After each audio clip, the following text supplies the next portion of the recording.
ზოგჯერ არგუმენტი არ არის ისეთი დამაჯერებელი, როგორც ეს ერთი შეხედვით ჩანს. გაიგეთ ნამდვილი არგუმენტების წონა. არგუმენტები თეა სიჭინაოსთან. ყოველ საღამოს მაესტროზე. საღამო მშვიდობისა, ვადასტურებ ჩვენს მზადყოფნას ყოველგვარი წინაპირობის გარეშე რუსეთთან ვაწარმოოთ ფართომასშტაბიანი მოლაპარაკება ნორმალიზაციაზე, რაც გულისხმობს 500.000-მდე დევნილის, ეთნიკური ქართველების, ეთნიკურად აფხაზების, ეთნიკურად ებრაელებისა და ბერძნების, უკრაინელების, ესტონელების და სხვათა დაბრუნებას მათ მშობლიურ სახლებში. ეს განცხადება მიხეილ სააკაშვილს ეკუთვნის, თუკი 2008 წლის აგვისტოს შემდეგ დღემდე ოფიციალური თბილისი მხოლოდ შუამავლების მეშვეობით ესაუბრებოდა კრემლს და მხოლოდ ერთადერთი წინაპირობით დეოკუპაციამდე არანაირი მოლაპარაკება დღეს ხელისუფლების ოფიციალურ განცხადებაში უკვე მეორედ სიტყვა წინაპირობის გარეშე ჩნდება. პირველად ასეთი ტერმინი პოლონეთის ექს-პრეზიდენტთან კვასნევსკისთან საუბრისას საგარეო საქმეთა მინისტრმა გრიგოლ ვაშაძემ გამოიყენა. მოგვიანებით საგარეო უწყებამ საუბრის ასეთი კონტექსტი არ დაადასტურა. გუშინ კი გაირკვა, რომ ხელისუფლება წინაპირობის გარეშე საუბარს მაინც უშვებს. რას ნიშნავს ხელისუფლების ასეთი პოზიცია? ნიშნავს თუ არა ის ხელისუფლების პოლიტიკის ცვლას და როგორ უყურებს ამას ოპოზიცია? დღეს ჩვენ მაყურებელს ორი ოპოზიციონერის მოსაზრებას ვთავაზობთ. კონსერვატორი კახა კუკავა და ეროვნული ფორუმის ლიდერი გუბა სანიკიძე. მე ვარ თეა სიჭინავა და თქვენ უყურებთ თოქ-შოუ არგუმენტებს, სადაც განსხვავებული აზრის მქონე ადამიანები საკუთარ არგუმენტებს იცავენ.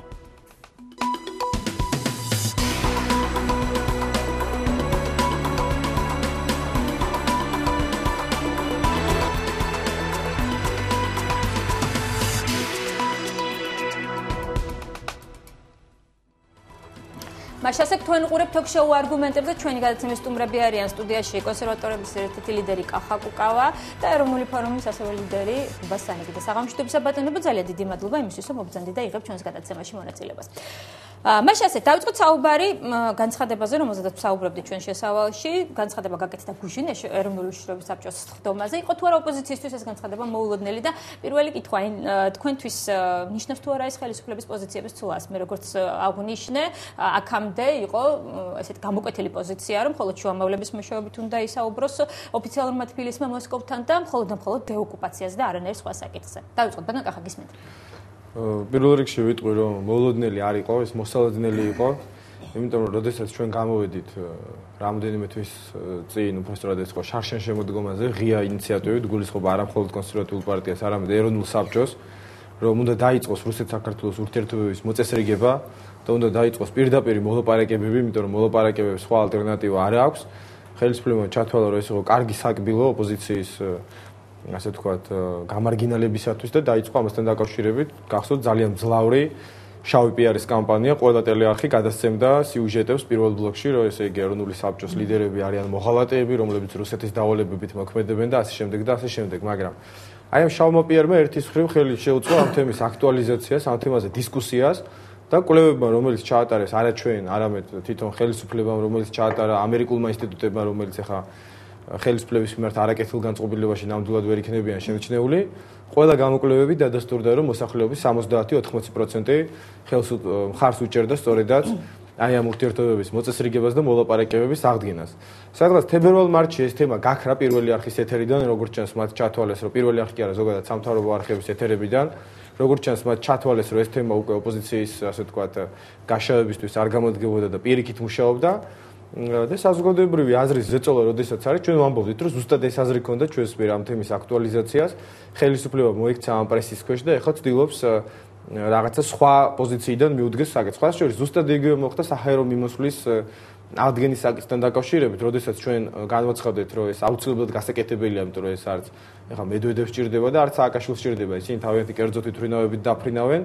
მაგრამ 100.000-ობით ქართველი, რომელსაც ეხლა წელიწადში რამდენჯერმე მაინც აქვს სურვილი, რომ სამშობლოში ჩამოვიდეს, ზოგი მშობლების საფლავზე და ზოგი საკუთარ ოჯახში, რომელიც აქ დატოვებულია, სასიცოცხლო საკითხია.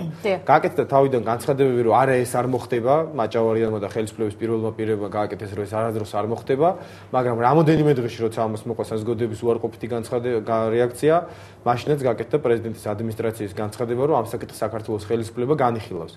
ანუ ეს არის ბუნებრივია ლოგიკური ცვლილება გამომდინარე საზოგადოებრივი აზრიდან, გამომდინარე საღი აზრიდან, თუმცა ერთ რაღაცასაც ვიტყვი ახლა, რომ სააკაშვილის მხრიდან ამ პოზიციის დაკავება შეიძლება იყოს დაგვიანებული. იმიტომ რომ ნებისმიერ მოლაპარაკებებს თქვენ დაასწარით ოპოზიციის წარმომადგენლები. არა, ჩვენ ვერაფერ შემთხვევაში ხელისუფლებას ვერ დავასწრებთ, იმიტომ რომ ჩვენ ოპოზიციაში შეგვიძლია შევქმნათ საზოგადოებრივი აზრი, ჩვენ რეალურად პროცესს ვერ წარმართავთ, იმიტომ რომ ოპოზიციას წარმომადგენლები და თქვენც მოსკოვში იმყოფებოდით. რა თქმა უნდა, ჩვენ ვიმყოფებოდით და კიდევ ვაპირებთ ამ საკითხზე ზეწოლას, რომ აუცილებლად დევნილების დაბრუნება იქნება, ეს სტატუსი იქნება თუ სავაჭრო ურთიერთობების აღდგენა ამ თემას ჭირდება მოწესრიგება, მაგრამ ჩვენ ამ გადაწყვეტილებას ვერ მივიღებთ. ეს გადაწყვეტილება უნდა მიიღოს ხელისუფლებამ. ჩვენ შეგვიძლია მხოლოდ საზოგადოებრივი აზრის შექმნა და რაღაცა გარკვეული წინაპირობების მომზადება. მე უბრალოდ მინდა ვთქვა, რომ სწორი შეფასება რო გამოვიდეს, სამწუხაროდ ეხლა უკვე ისეთ ურთიერთობებში, ისეთ სტადიაზე არის შესული ის ურთიერთობები, რომ სააკაშვილის მხრიდან მსგავსი პოზიციის დაკავება შეიძლება საკმარისი არ იყოს, იმიტომ რომ მას დაკარგული აქვს ნდობა, არა მარტო რუსეთთან, არამედ ზოგადად საერთაშორისო ურთიერთობებში და მისი მხრიდან აი ესეთი ტიპის განცხადებებს მე ვფიქრობ, რომ რაიმე პოზიტიური გამოხმაურება არ მოხდა. კი ბატონ გუბას, თქვენ დაგისვამთ პირველ რიგში ესეთ შეკითხვას. მიგაჩნიათ თუ არა, რომ ხელისუფლება რის გამოც აკრიტიკებდა ოპოზიციის იმ ნაწილს, რომელიც მოსკოვში დადიოდა მოლაპარაკებებზე, ну იქ ნაწილმა ხელშეკრულებაც გააფორმა ედინა ერესიასთან, მაგრამ ჩადიოდნენ ლიდერები მოსალაპარაკებლად, მათ შორის კახაკუკავაც იმყოფებოდა ამ შემთხვევაში მოსკოვში. მიგაჩნიათ თუ არა იგივე პოზიცია დაიკავა მაგალითად ხელისუფლებამ გუშინდელი განცხადებით, ანუ იგივე რის გამოც აკრიტიკებდა ოპოზიციას. ხო, რა თქმა უნდა, ეს ყველაფერი მეტყველებს ერთ რამეზე, რომ არანაირი საგარეო პოლიტიკა ამ ხელისუფლებას არ აქვს და საგარეო პოლიტიკასაც თავი რო დავანებოთ, უპრინციპო ხალხია ესა. მე ეჭვი მაქვს, რომ სააკაშვილი აპირებს საერთოდ ყველაფრის ჩაბარებას, ეჭვი კი არა, დარწმუნებული ვარ ამაში ახლა. არ არის გამორიცხული გარკვეული შანტაჟის სახით შეიძლება მისცეს დასავლეთთან ურთიერთობაში. სხვათა შორის მარტო ეს განცხადება არ მეტყველებს ამაზე, აქ არ შემიძლია არ გავიხსენო ირანის პრეზიდენტის მოწვევასთან დაკავშირებით, როცა ჯერ მოიწვია, მერე იმისგან უარი მიიღო, მერე ევროპაში ჩავიდა და თქვა საერთოდ არ მომიწვევია. რაღაც შანტაჟს ეწევა ეს კაცი, ხო? ყველას მიმართ. რატომღაც სააკაშვილმა ჩათვალა, რომ მთელი სამყარო არის იგივე, რაც საქართველო. ახლა საქართველოში რაც გაზდის მას, ტყუილები, უპრინციპობა, ქვეგამხედარობა, სილაჩრე, გონია რომ სხვაგანაც ასე არის. მე ვფიქრობ, რომ რუსეთისგან ამას არანაირი პასუხი არ მოყვება. სამწუხაროა ეს საერთოდ, იმიტომ რომ ქვეყანას ყავს ხელისუფლება, რომელსაც არ აქვს არანაირი რესურსი პრობლემების გადაწყვეტის. უპირობო საუბარი რუსეთის ხელისუფლებასთან ერთ რამეს ნიშნავს რა, რომ მაშინ კახაკუკავას ოფიციალურად ბოდიში უნდა მოუხადო.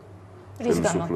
იმის გამო, რომ მოსკოვში იმყოფებოდა მოღალატეს ეწევდნენ. ამას ამბობდა კახაკუკავა, ამას ამბობდა სხვები, ვინც იყვნენ მოსკოვში, მეც კი აფერს არ ამბობდნენ, რომ პირობების დასმა არ არის სწორი პოზიცია ამ მოლაპარაკებების დროს, ამიტომ როდის იყო გულწრფელი სააკაშვილი ახლა, როცა და მისი მომხრეები, როცა აგინებდნენ ჩემს კოლეგებს, თუ ახლა არიან გულწრფელები. ხა ვიღაცამ შეიძლება თქვას, მაშინ დრო არ იყო, ახლა დრო არის. ეს ზედმეტი სიბრძნის და ვითომ ჭკვიანობის გამოხატულება. სააკაშვილი არის ახლა გალიაში მოქცეული ადამიანი, რომელსაც არსაიდან აღარ აქვს არანაირი რესურსი თავის წარმოჩენისა.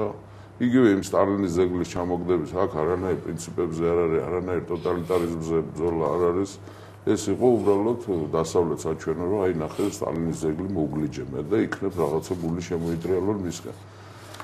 ჩვენ საქმე გვაქვს ძალიან მარტივ და ძალიან პრიმიტიულ გადაწყვეტილებებთან, იმიტომ რომ ძალიან პრიმიტიული და მარტივი ადამიანები მართავენ ქვეყანას. მე ვერაფერს ვერც კარგს და ვერც უცს ვერ ველია ამ განცხადებისგან, ეს დარჩება განცხადებად, იმიტომ რომ რუსეთი ხანგრძლივ და ისეთ გათვალისწინებულ პოლიტიკას ეწევა, ანუ სრულ იზოლაციაში მოაქცევს საქართველოს და მის ხელისუფლებას ახლა.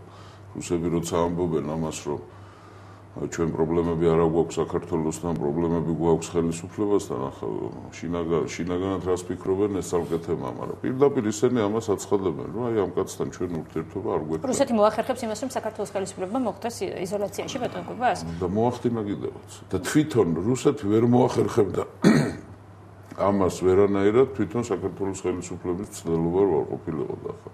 ეგეთყვით ერთ რამეს, სააკაშვილი ახლა იმყოფება ზუსტად იმ მდგომარეობაში, პოლიტიკურად რა მდგომარეობაშიც ის იმყოფებოდა აგვისტოს ომის დროს გორში. ანუ გარტყმულია მიწაზე და ნებისმიერ საქციელს ის ჩაიდას რა. ეს სახიფათოა ქვეყნისთვის, იმიტომ რომ ახლა ისთვის ივაჭრებს, სააკაშვილი ყოველთვის ვაჭრობს ხელისუფლებისთვის, ხო? ის არასდროს საქართველოსთვის არ ივაჭრებს, არასდროს საქართველოს ინტერესების დაცვისთვის არ დაიწყებს